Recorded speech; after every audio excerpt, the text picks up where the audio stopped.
Nathaniel Hawthorne, le trésor. Ainsi, Pierre, vous ne voulez rien conclure, dit M. John Brown en boutonnant sa redingote et mettant lentement ses gants. Vous ne voulez pas me vendre cette vieille masure et l'enclos qui la touche au prix que j'ai dit. Pas même pour le triple de la somme, répondit le vieillard, dont la maigre et grisonnante personne répondait au nom de Pierre Goldthwaite. Il faudra donc, mon cher monsieur Brown, que vous cherchiez un autre emplacement pour votre maison de briques et que vous laissiez ce terrain à son possesseur actuel. Aurais-je l'intention de construire l'été prochain une splendide habitation sur les fondations de cette baraque? M'est avis, Pierre, dit M. Brown en ouvrant la porte de la cuisine, que vous devriez vous contenter de bâtir des châteaux dans les nuages.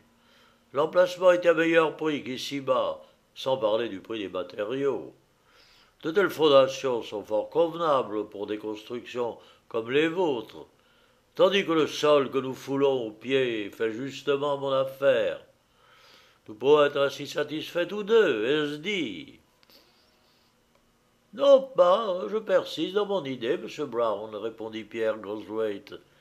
Et quant à ces châteaux en l'air dont vous parlez, le mien n'aura peut-être pas la somptuosité de ces sortes d'édifices, mais à coup sûr il sera aussi réel que votre respectable maison, avec ses hangars, ses magasins au rez-de-chaussée, la banque au premier étage et l'étude d'avoué au second. Et la dépense, Pierre, dit M. Brown, se retirant dépité. La dépense, y avez-vous songé? Tirerez-vous à vue sur une banque fantastique? John Brown et Pierre Goldthwaite avaient complètement possédé, quelques 20 ou 30 ans auparavant, une maison de commerce, sous la raison sociale Goldthwaite et Brown.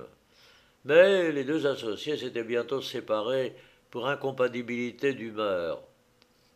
Depuis cette scission, John Brown, sans plus de qualité ni d'intelligence qu'un millier d'autres, John Brown, avait, par la seule puissance d'un labeur incessant, grandement prospéré et était devenu l'un des plus opulents John Brown qui fussent sur la terre. Pierre, au contraire, avait fait d'innombrables essais qui, à l'entendre, eût fait rentrer dans sa caisse toutes les espèces monnayées et tout le papier du pays, et, cependant, il n'était toujours qu'un besogneux gentleman dont l'habit avait des pièces au coude. En un mot, ces deux personnages étaient un vivant contraste. Brown ne comptait jamais sur la chance, et en avait toujours. Pierre en faisait sa principale condition de succès, et n'en avait jamais. Tant que ses moyens le lui permirent, les spéculations qu'il entreprit furent faites sur une large échelle, mais, dans les derniers temps, elles étaient réduites aux misérables chances de la loterie. Une fois, il était parti vers le sud pour chercher de l'or, et, pendant que ses compagnons en emplissaient leurs poches, il n'avait réussi qu'à vider les siennes plus complètement que jamais. Tout récemment, il avait employé un petit héritage, qui pouvait se monter à 1 millier ou 2 de dollars, à l'acquisition d'un titre mexicain, qui devait le rendre propriétaire d'une province. Mais cette province était située, comme il apprit plus tard, dans un pays où, pour la même somme, il eût pu acquérir un empire. Bref, le pauvre Pierre était devenu si maigre, si efflanqué à la suite de cette dernière tentative, que les épouvantails juchés sur les arbres fruitiers lui faisaient des signes d'intelligence, le prenant pour un confrère. À l'époque où commence notre récit, son revenu n'eût pas seulement suffi à payer les impositions de la masure où nous l'avons trouvé. C'était une vieille construction en bois à plusieurs pignons, avec un étage en saillie sur le rez-de-chaussée. Ce domaine patrimonial, tout misérable qu'il fût, placé qu'il était au centre de la ville et dans le quartier des affaires, aurait pu devenir la source de revenus importants. Mais le rusé Pierre avait des raisons secrètes pour ne point vouloir s'en dessaisir. Il semblait faire corps avec la demeure de ses pères, et bien qu'il se fût souvent trouvé réduit à de terribles extrémités, et qu'à l'époque dont nous parlons il fut complètement ruiné, jamais il n'avait voulu prendre d'engagement qui puisse un jour ou l'autre la livrer aux mains de créanciers. Il habitait donc avec sa mauvaise fortune en attendant la bonne. Et c'était dans sa cuisine, la seule pièce où le froid fut combattu par un maigre brasier, que le pauvre Pierre Goldswhite venait de recevoir le riche John Brown, son ancien associé. Après cette entrevue, Pierre jeta un regard désolé sur son accoutrement, dont quelques parties semblaient remonter au jour de leur association. Son pardessus était d'une étoffe chinée toute passée, percée au coude. Sous ce vêtement, il portait un habit noir, également usé, et dont les boutons absents avaient été remplacés par d'autres d'un modèle différent. Enfin, son pantalon, jadis noir, était en loques. La personne de Pierre était en harmonie avec ce bel accoutrement. La tête grisonnante, les yeux caves, le visage blême, le corps amaigri, tel était le véritable portrait d'un homme qui s'était surtout nourri de rêves creux et de folles espérances, jusqu'à ce qu'il en fût venu au point de ne pouvoir ni vivre de semblables drogues, ni digérer une nourriture plus substantielle. Et pourtant, ce Pierre Goldthwait, tout niais et tout cerveau fêlé qu'il parut, aurait pu faire dans le monde une certaine figure, s'il eût employé sa féconde imagination aux brillantes fictions de la poésie, au lieu de la jeter toujours à travers ses entreprises commerciales. Au demeurant, c'était un excellent homme, sans plus de défense qu'un enfant, probe, honorable, et ayant gardé de sa distinction native tout ce qu'une vie accidentée et de déplorables circonstances lui avait permis de conserver. Pierre, debout sur les carreaux à moitié brisés de la vieille cuisine, jetait un triste regard autour de lui, lorsque ses yeux s'animèrent du feu de l'enthousiasme. Il leva le poing et en frappa énergiquement le manteau noirci de la cheminée. Allons, il est temps, dit-il, avec un pareil trésor sous la main, ce serait une folie de rester plus longtemps dans l'indigence. Demain matin, je commencerai par le grenier et ne m'arrêterai qu'après avoir jeté bas la maison. Accroupie dans un coin de l'âtre, comme une sorcière dans son taudis, se tenait une petite vieille, très occupée à ravauder une des deux paires de bas avec lesquels Pierre Goldthwait préservait ses pieds de la gelée. Comme l'usure des semelles défiait toute reprise, elle avait coupé des morceaux d'un vieux gilet de laine pour en faire de nouvelles. Thabita Porter était une ancienne servante de la famille, âgée de plus de 60 ans, sur laquelle elle en avait passé plus de 50 dans le même coin de la cheminée, depuis le jour où le grand-père de Pierre l'avait recueillie chez lui. Elle n'avait d'autre ami que Pierre, ni Pierre d'autre société que Thabita. Aussi longtemps que Pierre aurait pour lui-même un abri, Thabita saurait où reposer sa tête, et si jamais on les mettait dehors, elle prendrait par la main son vieux maître et le conduirait dans l'hospice où la charité publique l'avait élevé. Elle l'aimait assez pour partager avec lui sa dernière bouchée de pain et pour le couvrir de son dernier vêtement.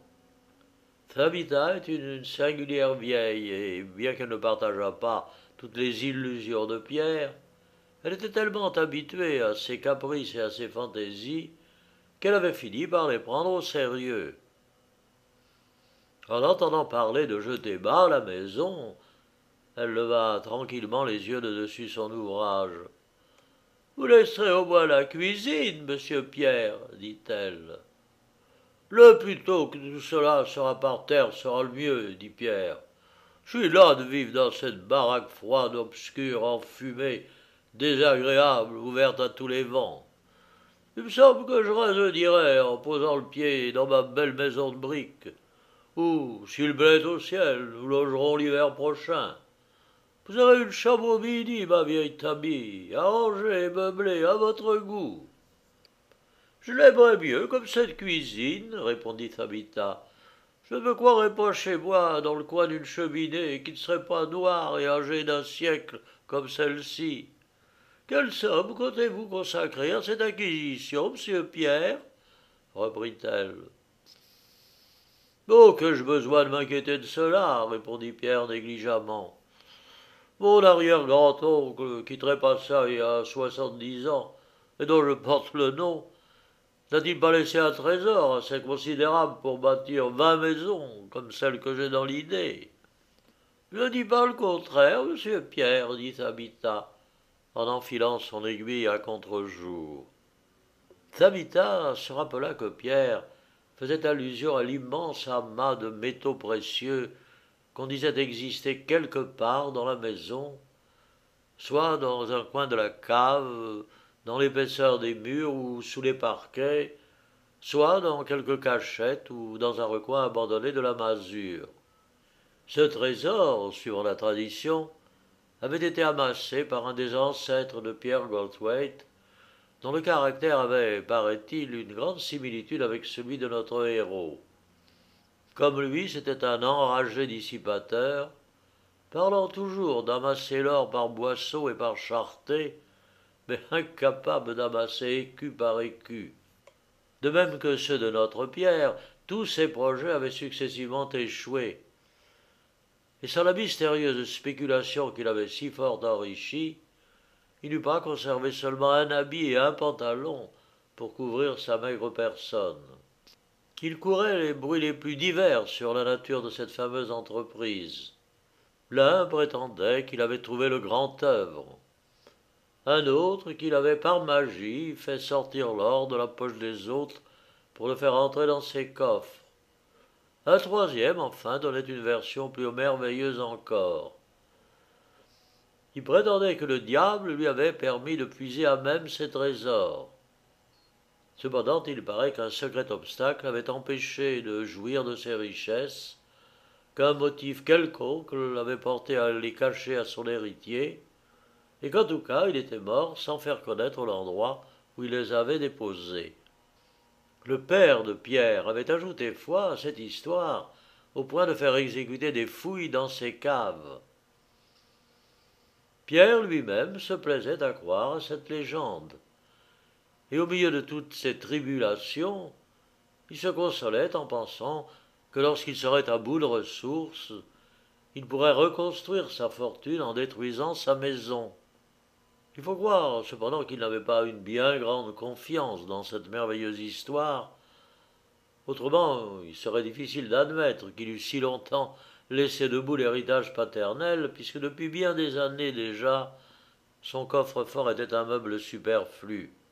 Quoi qu'il en fût, l'instant critique était arrivé, où, s'il tardait davantage à chercher son trésor, la maison risquait de passer à ses héritiers, ou bien pis à des mains étrangères, et avec elle les monceaux d'or qu'elle devait renfermer, jusqu'au jour où, ses murs tombant de vétusté, elle laisserait échapper ses rutilants trésors de quelque béante fissure, aux yeux ébahis des générations futures.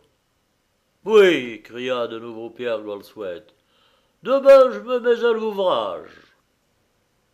Plus il y réfléchissait, plus le succès lui semblait assuré, bien qu'à la fin de son automne, Pierre avait gardé toute la mobilité d'impression de la première jeunesse. Tout joyeux de la brillante perspective qui s'ouvrait devant lui, il se mit à cabrioler par la cuisine, en faisant avec ses jambes décharnées les plus risibles contorsions, riant et grimaçant comme un singe. Puis, au paroxysme de l'exaltation, il saisit les deux mains de Tabitha et entraîna la pauvre vieille dans une valse désordonnée, jusqu'à ce que la bizarrerie de la situation et la mine effarée de Tabitha eussent occasionné un fou rire dont les vieilles murailles lui renvoyèrent l'écho, et qu'il fut longtemps à réprimer avant de recouvrer son habituelle gravité. Demain, au point du jour, dit-il en prenant sa lampe pour s'aller coucher, je verrai si le trésor ne serait pas caché dans le mur du grenier. Et comme nous n'avons plus de bois, monsieur Pierre, dit Tabitha, soufflant encore de sa gymnastique involontaire. Quand vous aurez démoli la maison, je ferai du feu avec les débris. Splendides furent cette nuit-là les songes de Pierre Goldthwait. Il lui sembla qu'il tournait une énorme clé dans une porte de fer assez semblable à celle d'un sépulcre. Cette porte, une fois ouverte, il vit un caveau rempli de pièces d'or, plus nombreuses que les grains d'un tas de blé. Au milieu de cet or gisaient des vases de même métal, des plats, des timbales, des plateaux et des couverts d'argent massif, des chaînes d'or d'un travail surprenant, des joyaux d'une inestimable valeur, bien que légèrement ternis par l'humidité de ce réduit. En un mot, on voyait rassemblés dans quelques pieds carrés tous les métaux précieux que la terre cache, envieuse dans ses entrailles, et toutes les richesses que la mer a pour jamais englouties dans ses mystérieuses profondeurs. Après avoir admiré tous ces trésors, il rêva aussi qu'il retournait à sa vieille maison, pauvre comme devant. Il était reçu à la porte par un homme à la figure maigre, aux longs cheveux grisonnants, qu'il eût pu prendre pour lui-même si les habits de ce personnage n'eussent été d'une coupe plus ancienne. Mais le plus extraordinaire, c'est que sa maison, tout en conservant sa forme primitive, avait été changée en un palais resplendissant des métaux les plus précieux. Les planchers, les murs, les plafonds étaient d'argent poli. Les portes, les montants des croisées, les corniches, les balustrades et les marches de l'escalier étaient d'or pur. Les chaises étaient d'argent avec des sièges d'or. Les commodes et le bureau d'or avec des pieds d'argent. Les lits étaient d'argent, et les courtes pointes d'or tissées, les draps lamés d'argent. On eût dit qu'une baguette magique avait transformé la maison et tout ce qu'elle contenait, sans en altérer le contour. La matière seule était changée. Pierre reconnaissait parfaitement tous ces objets, seulement ils étaient d'or ou d'argent au lieu d'être en bois. Il vit même avec surprise les initiales de son nom, qu'enfant il avait gravées sur le chambranle de la porte, profondément empreintes sur une plaque d'or massif. Pierre se trouvait au comble de la félicité, lorsque subitement le mirage avait cessé, et sa maison, dépouillée d'une splendeur factice, lui était apparue dans toute sa laideur et son délabrement. Le lendemain matin, Pierre se leva de bonne heure, saisit une hache, un marteau, une scie, et monta au grenier. C'était une vaste chambre, faiblement éclairée par les pâles rayons d'un soleil d'automne, qui traversait non sans peine un œil de bœuf couvert de poussière et de toiles d'araignée. Quel sujet de réflexion pour un moraliste! Un grenier à la nécropole des vieilles modes, de ces frivolités éphémères, qui jadis eurent tant de prix pour des hommes d'une génération évanouie. Tout cela passa dans le grenier, comme il descendait dans la tombe. Avec des objets qu'on veut conserver, on y met ceux dont on veut se débarrasser. Pierre y vit des livres de commerce à moitié moisis, recouverts de parchemins, et sur les pages desquels des créanciers, depuis longtemps morts et enterrés, avaient inscrit les noms des débiteurs également passés dans l'autre monde. L'encre avait tellement pâli que les inscriptions de leurs pierres tumulaires étaient peut-être plus lisibles sous la mousse qui les couvrait. Il trouva un lot de vieux habits dont il se fût volontiers emparé s'il eût été depuis longtemps la proie des vers. Il y avait une épée rouillée, mais une épée de parade qui ne s'était jamais teinte du sang des ennemis, puis des cannes de toutes sortes, mais pas une à pomme d'or, des boucles de souliers de différents modèles, mais point en argent. Il y avait une grande caisse remplie de chaussures éculées. Sur un rayon étaient rangées des fioles à moitié vides, dont le contenu, en partie absorbé par les ancêtres de Pierre, avait passé de la chambre mortuaire au grenier. Enfin, pour terminer cet inventaire de choses qui ne seront jamais vendues entières, il y avait un fragment d'une belle glace, dont la surface ternie par le temps et la poussière faisait paraître les vieilleries qui s'y reflétaient encore plus vieilles qu'elles ne l'étaient réellement. Lorsque Pierre, qui ne savait pas qu'il eût une glace en cet endroit, aperçut sa maigre figure, il crut tout d'abord que son grand-oncle Pierre Goldthwaite était venu là pour l'assister dans les recherches ou l'en dissuader. Il eut même comme une vague idée qu'il était ce Pierre qui avait caché le trésor, mais qu'il avait oublié dans quel endroit il l'avait mis. Eh bien, monsieur Pierre, cria Tabitha du bas de l'escalier, avez-vous abattu assez de bois pour faire chauffer l'eau de votre thé? Pas encore, Tabby, mais ce sera pas long, tu vas voir. En même temps, il leva sa hache et se mit à frapper autour de lui si vigoureusement qu'un nuage de poussière l'enveloppa tout entier pendant que le bois gémissait et craquait. Il semblait l'ange de la destruction. Un moment après, la vieille Tabitha redescendait son tablier rempli de débris. Notre bois nous coûtera pas cher cet hiver, murmura-t-elle. Cependant, une fois en train, Pierre continua de frapper autour de lui, coupant et jetant bas solives et charpentes, arrachant clous et chevilles, et faisant sauter d'énormes planches avec un fracas épouvantable. De temps à autre, lorsque la fatigue l'obligeait à prendre quelque repos, il sondait les murs, mais il avait soin de ne pas toucher à ceux qui confinaient les propriétés voisines de la sienne, afin de ne pas attirer l'attention. Jamais, dans le cours de ses folles rêveries, Pierre n'avait été aussi heureux que depuis qu'il avait pris cette extrême résolution. Peut-être trouvait-il dans son imagination une consolation aux maux que lui causait l'excès de cette faculté.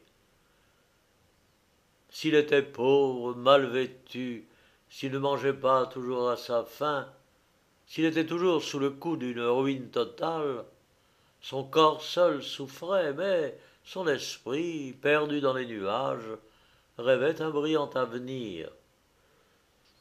C'était sa nature à lui d'être toujours jeune. Que lui importaient ses cheveux gris, ses rides, ses infirmités? S'il paraissait vieux, si sa maigre figure surmontait un pauvre corps, le vrai Pierre était un jeune homme plein d'illusions, encore au seuil de la vie. Chaque printemps, sa jeunesse flétrie renaissait de ses cendres, mais cette fois elle s'épanouissait, plus triomphante que jamais. Il avait vécu longtemps, à la vérité, mais il avait encore un cœur sensible et tendre, plein d'une juvénile ardeur. Il résolut, aussitôt qu'il aurait trouvé son trésor, d'aller faire la cour aux jeunes filles de la ville et de s'en faire aimer. Quel cœur pourrait alors lui résister?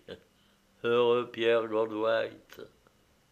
Il y avait longtemps qu'il avait abandonné les lieux habituels de flânerie, les bureaux d'assurance, les cabinets de lecture, les étalages des libraires.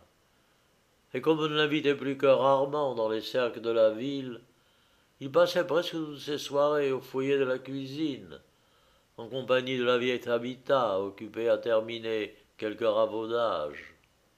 Il y avait pour bûche de fond un énorme tronc de chêne rongé, qui, bien qu'abrité depuis longues années contre la pluie et l'humidité, sifflait encore à la chaleur du foyer et suintait l'eau par les deux bouts comme s'il eût été tout récemment coupé dans sa forêt natale.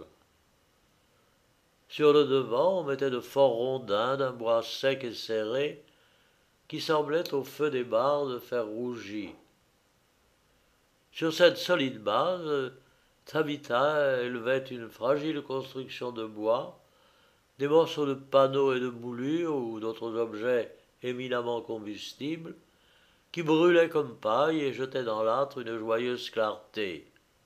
Pierre regardait flamber le sapin et l'écoutait pétiller dans sa vaste cheminée comme une décharge irrégulière de mousqueterie. Puis, lorsque le bois, réduit en charbons ardents, ne jetait plus qu'une rouge lueur, il devenait loquace et la conversation s'engageait. Un soir, pour la 100e fois, il pria sa vieille compagne de lui dire quelque chose de nouveau sur son grand-oncle. Vous n'avez pas habité 50 et quelques années ce coin de cheminée, ma vieille amie, sans avoir entendu bien des récits sur son compte. Ne m'avez-vous pas dit que, lorsque vous arrivâtes dans cette maison, vous y aviez trouvé une vieille femme assise à la place que vous occupez maintenant, et qu'elle avait été la servante du fameux Pierre Goldthwait? C'est bien vrai, monsieur Pierre, répondit Tabitha. Oh, elle avait près de 100 ans. Elle disait que les Pierre Goldthwait avaient souvent passé la soirée au coin de ce foyer, à peu près comme nous voilà tous les deux. Le vieil oncle me ressemblait en plus d'un point, dit Pierre avec complaisance. Autrement, il ne fût pas devenu si riche. Il est vrai qu'il eût dû cacher autrement son argent, au moins de manière à ce qu'il ne fût pas nécessaire de renverser la maison pour le trouver. Mais pourquoi diable a-t-il caché si soigneusement Tabby? Parce qu'il ne pouvait le dépenser, dit la vieille. Quand il voulait ouvrir son coffre-fort, le malin venait par derrière et lui arrêtait le bras. Il paraît qu'il lui avait donné tout cet argent en échange de la maison et de son terrain, et que votre grand-oncle ne voulut jamais consentir à les lui livrer. Comme moi avec John Brown, remarqua Pierre. Mais vous me racontez là des sottises, Tabby, et je ne puis vous en croire un mot. Après ça, c'est peut-être pas vrai, dit Tabitha. Car il y en a d'autres qui prétendent que Pierre céda sa maison au diable, et que c'est pour cette raison qu'elle a toujours porté malheur à ceux qui l'ont habitée. Aussitôt que Pierre lui eut mis l'acte de cession dans les mains, la caisse s'ouvrit et il y puisa une pleine poignée d'or, qui se changea en vieux chiffon quand il l'eut touché. Taisez-vous, vieille folle de Tabby, s'écria Pierre rouge de colère. C'était aussi bonne guidée qu'aucune de celles qui portèrent jadis l'effigie du roi d'Angleterre. Il me semble que j'y étais, et que moi, ou le vieux Pierre, ou qui que ce fût, retira sa main pleine d'or un an cincelant. Ce n'était pas du vieux chiffon, j'espère. Mais il fallait autre chose qu'un conte de vieille femme pour décourager Pierre Goldthwait. Il fut toute la nuit bercé par les songes les plus agréables, et s'éveilla au point du jour avec de joyeux battements de cœur. Il travaillait ainsi chaque jour avec un nouveau courage, et ne s'arrêtait que pour manger. Alors Tabitha lui servait des choux au lard, ou quelque autre mets aussi simple, qu'elle était parvenue à se procurer. Pierre, en homme pieux, ne manquait jamais de dire son bénédicité. Si la chair était maigre, elle avait d'autant plus besoin de bénédiction, ni de dire ses grâces, car si le repas avait été mesquin, c'était pour son bon appétit, ce qui vaut mieux qu'un mauvais estomac devant un festin. Il se remettait ensuite au travail et disparaissait bientôt dans un nuage de poussière si épais que le bruit qu'il faisait décelait seul sa présence. Heureux celui qui a foi dans son œuvre. Rien ne troublait Pierre, si ce n'est les fantômes de son imagination, se présentant à lui tantôt sous la forme de réminiscences, et quelquefois sous celle de pressentiments. Il s'arrêtait souvent, la hache levée, et se disait « Pierre, n'as-tu pas déjà frappé là, ou bien bon, quoi bon renverser la maison? Allez, rassemble un peu tes souvenirs. Peut-être te rappelleras-tu dans quel endroit l'or est caché. » Les jours, les semaines se passaient sans amener aucune découverte. Quelquefois, un vieux rat maigre s'échappait d'entre ses jambes, se demandant avec étonnement quel esprit endiablé avait pu envahir cette demeure jusque-là si tranquille. Parfois Pierre sympathisait avec les angoisses d'une souris qui venait de donner le jour à une demi-douzaine de souriceaux jolis à croquer, pour les voir presque aussitôt ensevelis sous un monceau de ruines. Mais toujours point de trésor. Cependant, Pierre, inébranlable comme le destin et diligent comme le temps, en avait fini avec les combles. Il était descendu au second étage et travaillait dans une des pièces de la façade. C'était la principale chambre à coucher de la maison. La tradition rapportait qu'elle avait abrité le gouverneur Dudley et d'autres éminents personnages. Elle était dépourvue de meubles. Le papier de tenture, tout fané et déchiré, pendait en lambeaux et, à certaines places, laissait voir le plâtre surchargé de naïfs dessins au fusain représentant des figures de profil. C'étaient des spécimens du talent de Pierre dans sa jeunesse, et il lui en coûtait plus de les détruire que si c'eût été des fresques de Michel-Ange.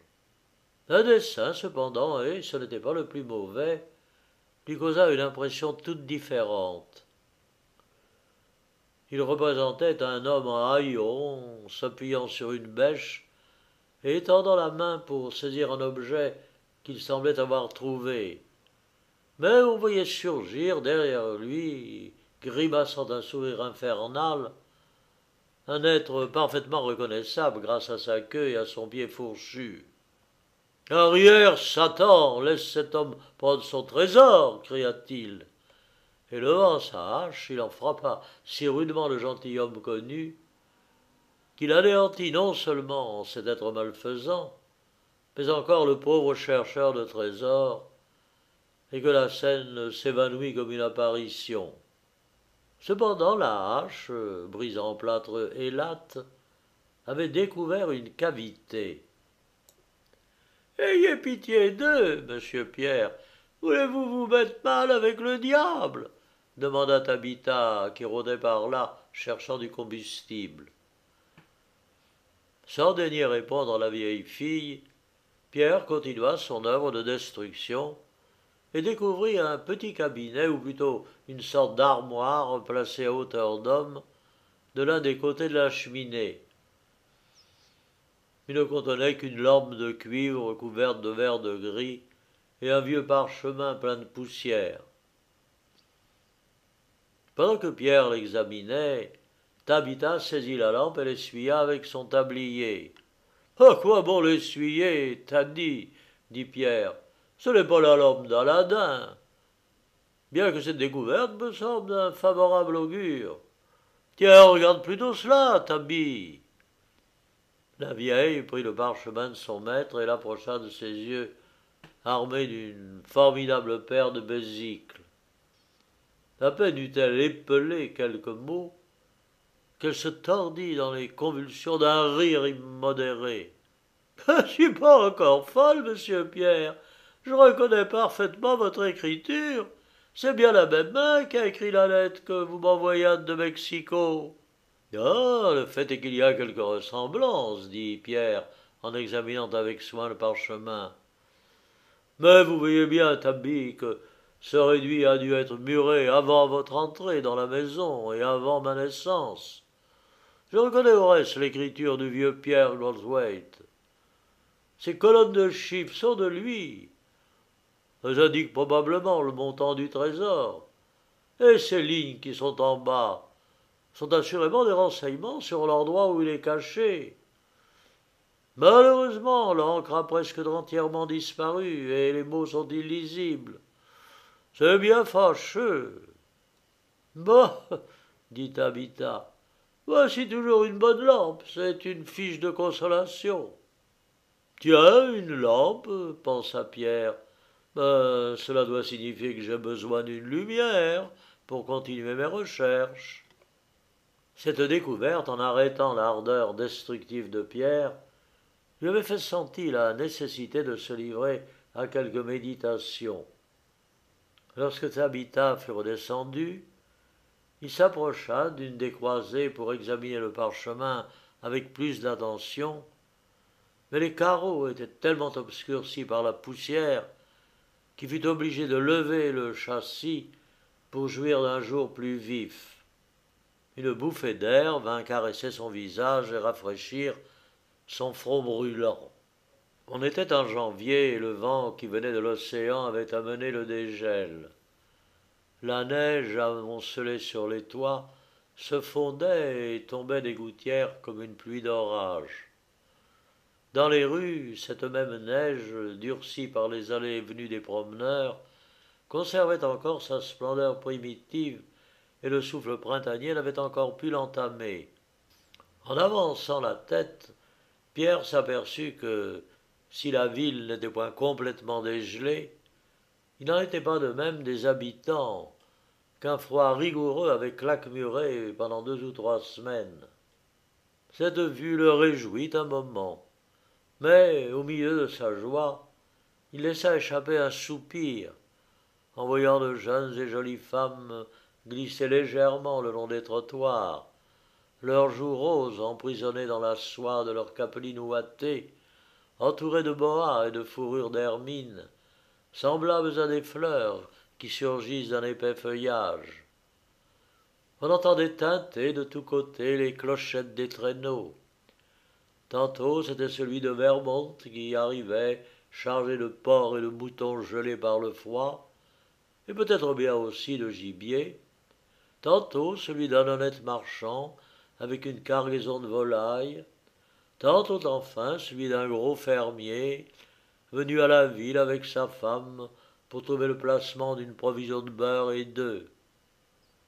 Le couple voyageait dans un vieux traîneau carré à l'antique qui servait depuis 20 hivers. Tantôt aussi c'était un élégant gentleman passant, rapide comme l'éclair, dans un léger tandem, ou bien un traîneau de louage tourbillonnant au milieu des véhicules de toute nature qui obstruaient la rue. Au carrefour, formé par l'intersection de plusieurs voies de circulation, on voyait arrêter un immense traîneau, espèce d'arche de Noé, contenant 50 personnes et traîné par 12 chevaux. Ce vaste réceptacle était rempli par des jeunes gens des 2 sexes et quelques personnes plus âgées qui souriaient à l'exubérante gaieté de cette folle jeunesse. C'était un joyeux bourdonnement entremêlé de francs éclats de rire et parfois interrompu par des hurrahs que les spectateurs accueillaient de leurs bravos approbateurs, tandis qu'une troupe de polissons faisait pleuvoir sur les touristes une grêle de pelotes de neige. Le traîneau s'enfuit au galop de ses 12 coursiers, et l'on avait déjà perdu de vue qu'on entendait encore les cris joyeux des voyageurs. Jamais Pierre n'avait contemplé une scène plus animée. Sa maison seule, avec sa triste apparence, jurait dans ce tableau, mais en revanche sa maigre figure, encadrée par la croisée, s'harmonisait on ne peut mieux avec l'aspect délabré de son domaine. « Hé, Pierre, comment allez-vous » fit une voix partant de la rue, comme il se retirait. « Allons, mettez le nez à la fenêtre, vieux sournois !» Pierre regarda et vit sur le trottoir opposé son ex-associé, chaudement enveloppé dans un paletot garni de fourrure, et dont la voix retentissante avait attiré l'attention des passants sur la maison et sur son propriétaire. « Eh bien, Pierre, cria de nouveau M. Brown, quel vacarme faites-vous donc? Réparez-vous la maison, ou si vous en faites une neuve, hein? Oh, je dis qu'il est trop tard pour la réparer, M. Brown, et que c'est une nouvelle bâtisse qu'il faut à présent. Vous feriez mieux de me confier cela, dit M. Brown d'un air significatif. Non, pas encore, fit Pierre en se retirant précipitamment. Car depuis qu'il était à la recherche de son trésor, il n'aimait pas qu'on pût juger de cette apparente pauvreté. À l'idée des trésors qu'il voyait déjà dans ses coffres, un sourire dédaigneux plissa sa lèvre. Il s'efforça de prendre la contenance de son grand-oncle, lorsque celui-ci parlait de construire une superbe habitation pour sa nombreuse postérité. Un moment, lorsqu'il ramena ses yeux éblouis par la clarté de la neige sur la sombre mansarde, il se prit à douter de l'existence de son trésor, et se demanda s'il était bien sage de jeter bas la maison. Mais cet instant de défaillance n'eut que la durée d'un éclair, et Pierre le démolisseur reprit la tâche que le destin lui avait assignée. Il y avait quelque temps qu'il s'était remis à l'œuvre lorsqu'au milieu d'un tas d'objets indescriptibles, il trouva une clé rouillée à laquelle était attachée une étiquette de bois portant les initiales PG et qui semblait avoir été oubliée dans une crevasse du mur. Une autre découverte, non moins singulière, fut celle d'une bouteille de vin dans un vieux four dont l'entrée avait été murée. Pierre n'avait pas besoin de ce cordial pour animer ses forces. Cependant, il serra le précieux liquide pour le boire au succès de son entreprise. Il ramassa aussi plusieurs gros sous qui s'étaient perdus dans les fentes du parquet et la moitié d'une pièce de 12 sous, coupée par le milieu, probablement quelques gages d'amour. Puis les pièces espagnoles et une médaille commémorative du couronnement de Georges III. Mais le coffre fantastique échappait toujours aux mains avides de notre héros.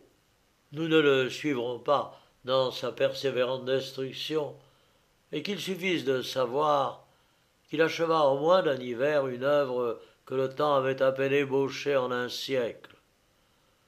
Tout était démoli à l'intérieur, à l'exception de la cuisine. On eût dit un monstrueux fromage évidé par un rongeur quelconque, de manière à ce qu'il n'en restât plus que la croûte. Pierre avait été le rongeur. Ce que Pierre avait démoli, Tabitha l'avait brûlé, et la maison s'était réellement dissipée en fumée, sans métaphore aucune. On avait atteint le dernier jour de ce laborieux hiver, et la cuisine seule restait à explorer. C'était une triste et lugubre soirée. Une bourrasque de neige s'était abattue sur la ville quelques heures auparavant, et les flocons tourbillonnant au vent fouettaient encore avec violence la vieille masure, comme si les éléments déchaînés eussent voulu mettre la dernière main à l'œuvre de Pierre Goldthwait. La charpente était si frêle, depuis qu'à l'intérieur les murs d'appui avaient disparu, qu'il n'y aurait rien eu d'étonnant à ce que les murs rongés par la base écrasassent leur propriétaire en s'affaissant sur lui.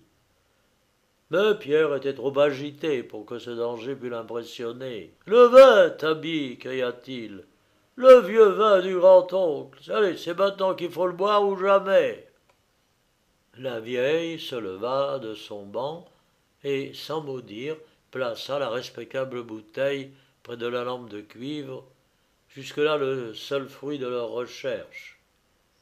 Pierre leva la bouteille et, regardant à travers la vermeille liqueur, sa cuisine lui sembla resplendir d'une teinte dorée qui, enveloppant aussi la vieille servante, jetait de fauves reflets sur ses cheveux blanchis et changeait en vêtements splendides les guenilles dont elle était couverte. « Monsieur Pierre, dit Tabitha, est-ce que vous voulez boire avant d'avoir trouvé le trésor ?»« Mais il est trouvé !» s'écria fièrement Pierre Goldthwait. « Et je ne m'endormirai pas sans avoir fait tourner la clé dans la mystérieuse serrure. Mais buvons d'abord. » Aussitôt dit, il fit, à défaut de tire-bouchon, sauter le goulot avec la fameuse clé et remplit 2 tasses à thé, sorti du buffet pour cette solennité, d'un verre pur et transparent dont l'arôme se répandit en un instant dans la chambre. « Bois, Tabitha, dit Pierre. Dieu bénisse l'honnête homme qui nous a conservé ce vin. Allons, je bois la santé de Pierre Goldthwait. »« C'est bien le moins, dit la vieille en vidant sa tasse. Mais laissons-les achever leur bouteille et portons ailleurs nos regards. Il arriva que, par cette nuit affreuse, M. John Brown se trouva mal à l'aise, bien qu'il fût douillettement étendu sur son fauteuil et les pieds appuyés contre son garde-feu. C'était au fond une bonne patte d'homme, quand les souffrances d'autrui parvenaient à traverser l'épais manteau dont il enveloppait sa prospérité. Ce soir-là, il avait beaucoup songé à son ancien associé, à ses étranges fantaisies, à l'entêtement de sa mauvaise fortune, à l'aspect délabré de sa maison, enfin à sa mine fatiguée lorsqu'il l'avait appelé à la croisée. Pauvre diable, pensa M. John Brown, pauvre cerveau fêlé. En souvenir de notre ancienne association, j'aurais bien dû prendre soin qu'il eût un abri plus confortable cet hiver. Une fois sur ce terrain, l'imagination du vieux négociant galopa tellement que tout à coup, il se leva brusquement et, malgré la rigueur du froid, résolut de se rendre immédiatement chez Pierre Goldthwaite. L'ouragan était dans toute sa fureur. Chaque sifflement de la tempête lui semblait un soupir du pauvre Pierre.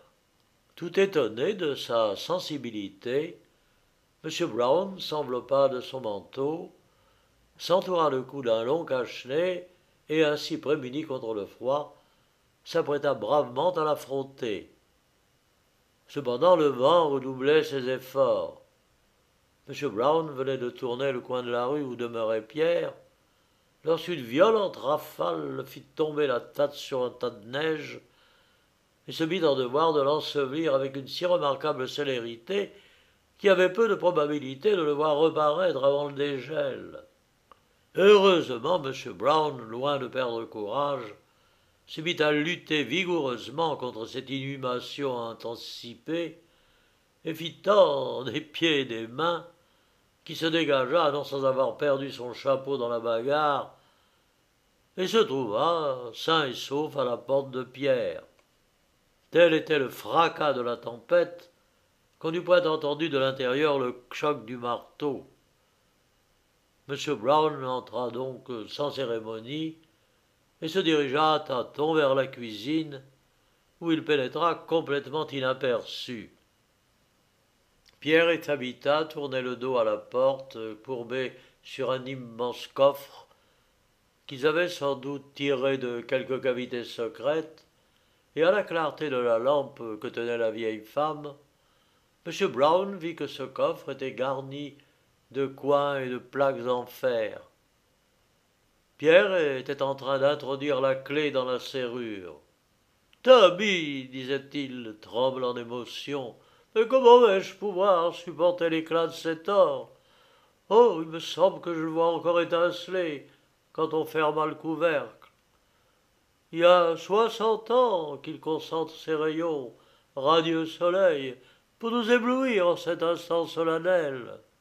Alors, fermez les yeux, dit la vieille impatientée, et tournez la clé, pour l'amour de Dieu. M. Brown s'était approché. Il avança, son visage ardent entre les deux acteurs de cette scène. Le coffre s'ouvrit, et nul soleil n'éblouit ces trois figures haletantes. Nul éclat n'envahit la cuisine enfumée. « Et qu'est-ce cela ?» dit Tabitha, ajustant ses lunettes et levant la lampe. « Dieu me pardonne, mais c'est le coffre au chiffon de votre grand-oncle. » « Oui, le fait est que cela y ressemble assez, » dit M. Brown. Qui pourra peindre la douloureuse stupéfaction de Pierre devant le spectre de sa fortune évanouie? Sa tête se perdait. Il y avait là l'ombre d'un trésor suffisant pour acheter la ville entière, et cependant un homme, dans son bon sens, n'en eût pas donné 6 pence. En effet, le coffre contenait pour plusieurs millions de titres de rente, de bons sur le trésor, etc., etc., dont l'émission remontait à plus d'un siècle. Des billets de 1000 livres mêlés à des assignats de 2 sous, et qui n'avaient alors guère plus de valeur. Voilà donc le fameux trésor, dit John Brown. Votre oncle, mon cher Pierre, faisait des spéculations du genre des vôtres quand il vit le papier-monnaie perdre jusqu'à 75%. Il se mit à l'accaparer dans l'espoir d'une hausse. Mais le papier a continué à baisser jusqu'au jour où l'on n'a plus voulu le recevoir. Alors le vieux Pierre eut des millions dans sa caisse et pas un habit à se mettre sur le dos. Oh mon Dieu, interrompit Tabitha, la maison va nous tomber sur la tête. Pour qu'elle tombe, dit Pierre, en s'asseyant stupide sur la fatale caisse. Non, mon vieux Pierre, dit John Brown, j'ai de la place chez moi pour vous et Tabitha, et même un caveau vide pour le coffre. Demain nous essayerons de nous entendre sur la vente de votre maison. Les immeubles augmentent, je pourrais vous en donner un joli prix. Soit, répondit Pierre en revenant à lui. J'ai un plan pour faire apporter à mes capitaux de gros intérêts. Quant à cela, grommela M. Brown, nous demandons à la première audience de la Cour que Pierre soit pourvu d'un conseil judiciaire. Et s'il veut encore spéculer, eh bien, libre à lui de fouiller dans le trésor de son grand-oncle.